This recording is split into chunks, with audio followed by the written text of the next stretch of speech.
Oakland, California sure does have a homeless problem. Driving around town, there's homeless encampments all over the place. They're on the sides of the roads and dirt lots. There's long stretches of them on sidewalks. Some are in tents, some are in RVs, some are actual encampments with makeshift structures where hundreds of people gather into communities. It's estimated there's about 5,000 homeless individuals throughout the city of Oakland, but nobody really knows the exact answer. And the number of people on the streets in Oakland's nearly doubled in the last 2 years alone. A lot of that has to do with the high cost of living in the Bay Area. Apartments that were once $1,000 a month now cost closer to $3,000 a month. A lot of the homeless are addicts, but there's no real one reason homelessness is so high in Oakland. If you ask 10 homeless people why they live on the streets, you're going to get 10 different answers. Look at this one in West Oakland. This one is sort of sanctioned by the city, meaning they don't run them off. Sometimes it's easier to keep them in one place so they can monitor them and provide support. But this problem's impacting the community in a big way. Local businesses complain about losing customers. I mean, would you want to park near here to shop? Residents complain about homeless people stealing from them. Neighbors complain about loud noise and trash. Some say helping the homeless is backfiring. And the Oakland police are already stretched thin because of low numbers. There's many reasons for that. Vaccine mandates, early retirements, and being defunded.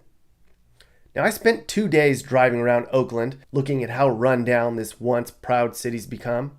And along the way, I recorded all the homeless camps I saw. But there was one particular homeless camp that I stumbled onto which put into perspective the state of homelessness here in Oakland and actually changed my perspective on the homeless problem in general. As I was driving around on the west side of town, I came across a huge makeshift camp made up of RVs and improvised shelters, something that looked like what you would see in a third world country. It was under a freeway overpass across the street from a public park, in an abandoned area of former warehouses that people had used to dump their crap for years. As I learned, the RVs parked here were actually the working poor, people who had decent jobs but still couldn't afford a place to live in Oakland. Some are even doctors who were new to the city and had to save up enough money to afford a down payment on their first apartments. But many of the people outside of the homeless RV park were people who had been here for a long time. Some were trying to save money to change their situation. Despite the way it looks from the street, this camp was well organized. There's even leaders here who enforce rules, and there's even camp security. It's a camp with community and pride and progress. And as I learned, a lot of the people in this camp are actually trying to make this temporary homeless camp their permanent home. Their goal is to get Caltrans to donate the land to a nonprofit they had set up so they could raise money to build a permanent village of tiny homes where they would then live. So they were squatting here until they could get agencies to help them with their goals. As they would explain to me, they'd be getting a job and a house at the same time, since their jobs would be building their new homes. And then after their village was built, their jobs would be managing their village. They're serious about it. This man goes by Ohio. He founded this makeshift camp 15 years ago. We started feeding people out of my house. And then me and my wife ended up separated and I ended up in the streets. That was about 15 years ago. I ended up down here. I was the first one down here. The police ran me out of here. You were the first one here? First one here. There was no tents, no nothing. I had a black Dodge Dakota. I was sleeping in. I was scrapping metal at that time. And then I got sick from being down here and all this stuff. See, these people get sick. You get sick not from the COVID, not from none of that. It's from the garbage that people come dump. These aren't the people that's dumping this stuff. Yeah, I mean, look, yeah. You can tell. These aren't the people that's dumping this stuff. No. Cars are coming in here, trucks are coming here, loads coming here, and dumping stuff here. And so the rat problem that we have are from people that are dumping. So I had a tent down here for a long time. And then just about a couple of months ago, they moved me into my apartment. How long were you here? I was here about 15 years. 15 years? Yeah. Living in a Dakota? Yeah. And you finally... A tent and a Dakota. And you finally got out of here after 15 years. Yeah. How did you get out of here? Huh? How did you get out of here? Focus. I'm not a man. I could live on the street. I could survive on the street, but I don't belong on the street. None of us belong on the street. A lot of these people on the street are productive members of society. doctors, lawyers, dentists, secretaries, construction workers, electricians, plumbers, mechanics. All these people here have a trade, and they've been pushed out by these dot-commers, by how Oakland has took the rent control and put it on stable. So now the people that, because they're unstable, these guys come in here, they build these places, and now a studio costs $3,000. A studio? Come on, who pays $3,000 for a studio? A studio costs $3,000, so that's what happens when you get pushed out and there's no rent control. And Berkeley has rent control, but we don't. So what did you saved up money and were able to get a cheap place? Is that how you got? Or No, there's city, programs. Maybe? Project Dignity and BACS is a good program to hang with. And these programs will help you get out of here. As long as you stay focused, as long as you stay on their backs, they're going to help you get out of here. And I stayed on them. I didn't want to survive, and I didn't want to live here. I didn't want to die here. I didn't want to die on the streets. That's what I didn't want to do. And so I stayed on their backs. Project Dignity got me into a program called Safer Ground. Safer Ground put me in a Days Inn out there in East Oakland. I stayed out there for like 4 months. Then my housing came through. BACS helped me with housing and get into the program. I got into a BACS program, then they helped me get into Abode, then Abode placed me into a place. These programs work if you know how to get into the system. So given how much did you have to pay to get a place? Did the city pay for everything and you just... The city basically paid for my first, last, and deposit, and I pay rent every month. And the rent's cheaper than it would be if you... Yeah. What's the rent cost? My rent is $276 a month. And who pays for the rest of that? I guess housing does. Like the city of Oakland or something like that? Housing authority or something like that. How long do you get to live cheap like that? As long as I pay my rent, and as long as I renew my lease, and as long as I do what they expect me to do. There's hundreds of people here. Why don't they? Because they're still building places for these people. Yeah, but you're not in a new. You're like in a Days Inn. Are you in a new place? I'm in a new apartment. Like an affordable, like the new unit. I have a 1-bedroom, the Arroyo apartment, the Aurora apartment. Like brand new. The city built brand for new. This problem. No, no. The city didn't build it. A company came from out of state and built 4 complexes. So that the homeless people have a place to transition to. Now, we just don't have enough cheap places for all these people, though. There's thousands. We do, but we don't. There's a system. I'm going to say this one more time. Where there's a problem, there's a solution. There's a solution to every problem. Just like when you go fishing. If that line breaks, there's a solution to that line breaking. You attach it to another line, and once you attach it to another line, you throw it out there and catch the fish. It's the same with the whole homelessness. You attach it to another line and fish and catch them and send them somewhere else. It's a solution to this problem. We just don't use that solution. There's a big solution. Oakland gets too much money for the homelessness for it not to be for these people. Man, all these vacant buildings, open up a shelter, open up mini shelters. Like right here. Yeah, you got all this stuff out here, you got all these buildings, you got all these lands, you got all this abandoned stuff, and you talking about there's a solution. Oakland has too much money for it not to be a solution. There's a big solution. I got a big solution for this problem. You can help people, you can get them medical, you can get them back to the workforce, you can do all that through these programs that they got. Mm-hmm. It's no way that these people should be homeless. So a lot of people say homeless people, they're addicts. They made decisions that they need to, if you want to create a situation where you can live like that, then you deserve to live like that. You made that choice. Like, I don't know. Is that not true? That's all bullshit. You tell those people that think that 90% of these people are using dope, using drugs, that's a lie. Or like you did, and then that's how they became homeless was addictions. No. So what percentage of the people out here in this place? Probably 5% of people use drugs. Used or use? Use drugs, use whatever situation you want to. So 1 out of 20 is an addict. The rest are people like yourself that want to get out of here.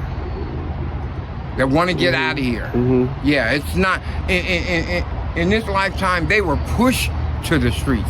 These people wasn't addicts. These people didn't use drugs. Some of these people worked in the city. Some of these people work with the councilman. Some of these you have no idea how much education is out here on the street. So they could miss me with that bullshit about the drugs and all that shit. That shit's a lie. All that shit's a lie. Don't believe the hype. It's not true. It's not true at all. So you think it's just a cost of living problem? Yeah. It's just too expensive for people to live. Who can pay $3,000 for a studio? Why don't they just leave Oakland and go somewhere to Oklahoma where it's $700? Well, you gotta understand. You gotta understand this. This is their home. Yeah. Most of these people were raised here. Most of these people were born here. They shouldn't have to leave where they want to be. I shouldn't have to leave and go to Denver. I'm from Ohio. It's way cheaper in Ohio than it is here. Mm-hmm. But I love California. I love California. I love Oakland, California more than anything. So why should I have to leave? Because you decide that you want to put rent control on hold and push us into the street. It's not fair. Are they going to ever fix it? Or it seems They're like going to have to fix it. But it seems like it's getting worse. With the cost of living is not going down. I mean, I just want to say something. To all you rich people that have money, we're the poor people that need to make you rich. So you really need to do something about us that are out here in the streets, because without us, you don't get no money. You're going to go bankrupt because you don't have that poor person working into your warehouses and creating that money for you. So you better really think about we all need each other and start doing this thing the right way, because without the poor people, you can't survive. And that's reality, and that's common sense. This man that runs your plumbing company, that digs your hole, and you want to get rid of him and hire some other cheap labor that don't do it right, you better think about it. All you Clorox people that own these Clorox, you got people that run your lines, that runs your warehouse, that you done threw in the street. All you people that own these cereal companies, you got people that need to work Costco's, you got people that need to run those forklifts, it's millions of jobs that you need these people to do, but you push them in the street, and now you're talking about there's no work, there's no people to fill the jobs. They're right here in front of you. These people are right here in front of you. Do you think all these hundreds of people here would go to work if there were if they had a place to go to work home and live? To? Yeah. But they can't. They're not going to go to work living here, is what you're saying. They can't. Right. Who's going to hire a person that can't bathe every day? Yeah. So a lot of these people haven't showered. Their nutrition is not right. They're not bathing every day. It's all that shit is real. It's real in this life. If you think it ain't real, come live down here for a week and see what is real. It's real. Do you know, is there anybody that lives here now that I could go in and sit down with them and talk to them? Is that... Go down there and talk to Moose. Moose? Go ask for Moose. Ohio's going to take us to meet Moose, who lives in a shed, and we might be able to go into his shed and see what's going on. Oh, this must be Moose. Inside the camp, as you can imagine, it smells really bad. They have problems with rats and mud and everything else you think they'd struggle with. Some of these shelters in here are like little forts with rooms made of pallets and sheets and tarps. Some have living rooms and dining rooms and bedrooms. I have to admit, the kid in me would have thought they were cool forts when I was younger. Lots of the people who live here came out to talk to me when they realized I wasn't there to gawk or sneer at them. To be honest, they were just glad somebody would listen to their story. Have a seat on something that's dry. Yeah, man. Sit.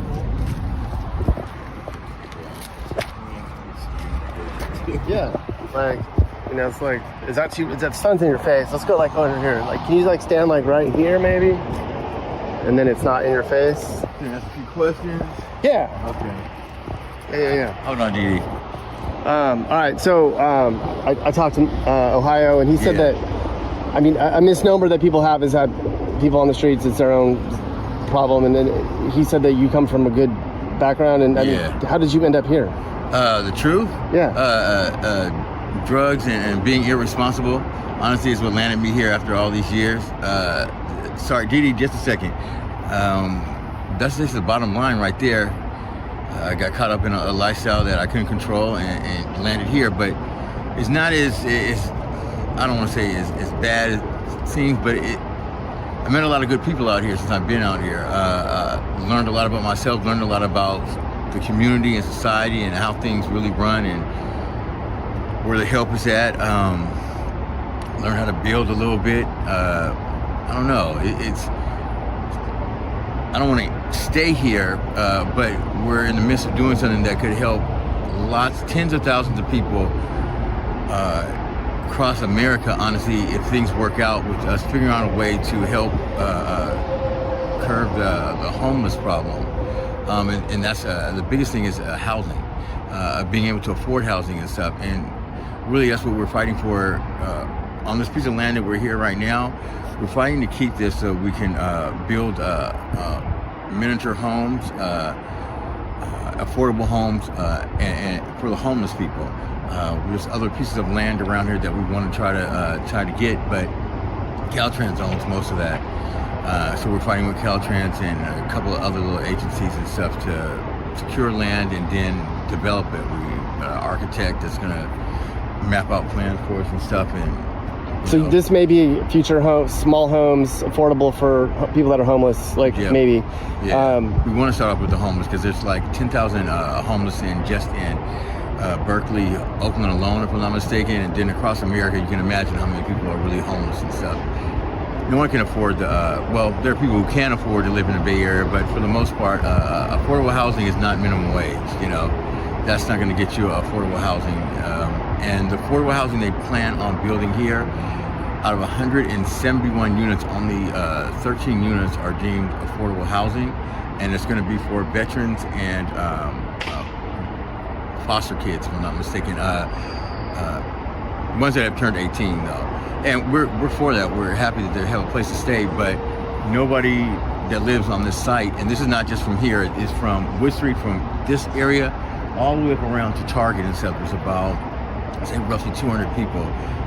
Not in the front, but there's a lot of them in the back still. That none of the houses are going to go toward, none of the apartments will go towards them. We've got apartments across the street being built. No one here can afford those, and most of them are, more than half of them are empty right now, and they're building more of them. But right across the street, you have a bunch of people that are homeless and would love to be in a place, a warm place, but they're not being offered to them anyway. So, there's a misnomer that the homeless population is basically people that made very bad decisions, a lot of addicts and stuff. But you think it's an affordable housing thing more than anything? So anybody watching this and stuff, you tell me about how COVID affected you. Hopefully you're still in a home, and maybe you're not and stuff. But there's a lot of people that, and everybody knows this, is not, it's a fact, that basically didn't work for 2 years almost. And then half of them didn't go back to work because now the businesses they worked for was out of business because they had no business because they weren't open the majority of the time. So anybody out there, there's so many people out here that lost their jobs or couldn't afford their rent because their job told them you can only work, from home or half the hours that you used to work, and I have a mortgage though, that so forth. No, it's not because of It's a COVID thing more than anything, you think? It's a accumulation of a lot of things. Some of the people out here, yes, they made bad choices and stuff. Some of the people out here lost their jobs during the COVID time. Some of the people had other hardships and stuff. It's not. That's another thing we're trying to express to people. It's not because of drugs and alcohol that the majority of these people are out here. Things happen, and if people out there can't understand or see that things happen to people in life that cause things, and then you have a bigger thing that happens that we have no control over, like COVID, add that to just daily life and daily living and daily situation stuff. And then think about the Bay Area and how expensive $1,800, if I'm not mistaken, for Oakland is the average one-bedroom apartment, $1,800 a month. So you're thinking $20 an hour is still only giving you $1,600 before taxes. Take out your taxes, you got maybe $1,300, $1,200. You still don't cover your rent in one check. You have a car note, you have car insurance, maybe you have just one kid goes to school. One parent works, or what have you. You got to wash clothes, you got to pay electricity, you got to pay garbage, all this stuff. Maybe your mortgage stuff. So you tell me that who can really afford minimum wage won't allow people to. So the alternative thought is, okay, well, you decided to drop out of school so that you can't get a good job. So I don't feel bad for you because you made your own decision. So that's a theory that people have. How do you respond to that? It's hard to explain stuff. I tell people, why don't you come down here and talk to some of us and find out what the stories are. What's your story? Because you came from a good background, right? Like, you came from a really good background. You didn't grow up on the streets and shit. No, like, not right. at all, not at all. Middle class.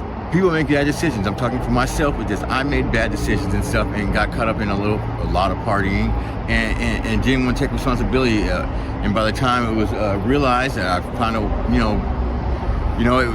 jobs give you chances and stuff. And luckily enough, I'm a person that, my job gave me numerous chances and stuff. And I just fucked it off. That's me. I'm just one person just out of 200 out of this area. That's my story. So I'm not speaking for everybody. I'm speaking in general what I've heard and what I know of. Mm-hmm. But yeah,